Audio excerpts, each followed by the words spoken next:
Welcome to my journey through the Bible. This will be a summary of 2 Samuel 13, verses 1 through 39. And Absalom was the son of David, and he had a beautiful sister named Tamar. And Amnon was also David's son, and he was madly in love with Tamar. He was in love with her so much that it made him sick to his stomach. And then Abner's cousin had came around and asked, "What is wrong with you? You are the king's son. You can have anything that you want. Please tell me what is wrong." And Amnon said, "I am in love with my brother's sister Tamar." And Jonadab was his cousin, and he was very cunning, and he said to him, "Lie down in your bed and pretend that you are sick. When the king comes and checks on you, tell him to send Tamar to take care of you." So he lied down in his bed, and David came to check on his son. And Amnon said, "I do not feel well. Please let Tamar come and make food for me and care for me until I am myself and well again." So David sent Tamar to Amnon's house, and Tamar made food in front of him. And once the food was prepared, Amnon sent everyone out of the house and told Tamar to bring it to his chambers. When Tamar had brought the food into his chambers, he grabbed her arm and said, "Lie down with me." And Tamar said, "No, this thing would be forbidden. This will bring shame upon me, and you will be a fool." But Amnon began to force himself upon Tamar, and she said, "Please do not do this thing. Ask the king for my hand in marriage. The king will not deny you of this." But Amnon would not listen to her, and he forced himself upon Tamar. And after he had lied down with Tamar, he became very full of hate for Tamar, more than what he had of the love that he had for her. And he told Tamar to leave, and she said, "No, do not do this evil thing. Do not send me away. This will be a worse evil than what you have already done to me."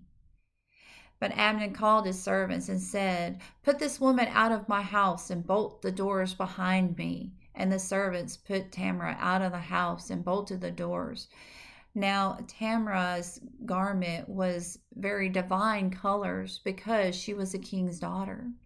And she ripped her garments, and she put ashes upon her head. And she began to cry and put her hand into her face.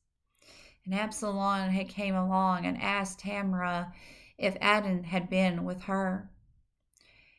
And then he told Tamar, "This is a family matter, so hold your peace." And when David had found out about it, he was very angry.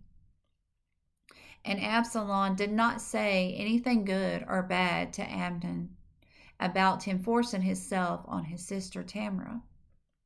And then after about 2 years, then Absalom went to David and asked for David and all of his brothers to come and have dinner with him. And David said, "No, we will not all gather in one place, for if anything happened to all of us, so I will not go with you." And Absalom began to continue to press his father for all of them to come and have dinner at his house. And then he said, "Well, if you cannot come, then send Amnon to my house." And David said, "Why would I send Amnon?" But Absalom began to press his father for Amnon to come to his house. And David finally allowed all of his sons to go to Absalom's house for dinner. Now Absalom had told his servants that when Amnon had came there and he made merry and was drunk, then you will smite Amnon. And he told his servants, "Kill him, but do not fear, for I have commanded you to do this. Be courageous and valiant." And the servants of Absalom did as they were commanded. And then the king's brothers arose from the table and fled. And then David had gotten word that Absalom had killed all of the king's sons. And David ripped his clothes and began to cry. And Jonadab said, "Do not let the king be upset. Not all of your sons are dead, only Amnon, because Absalom has planned this from the day that Amnon forced himself on his sister Tamar." And then a young boy that was watching everything said, "Here comes the king's sons." And Absalom had fled to the king at Geshur and was there for 3 years.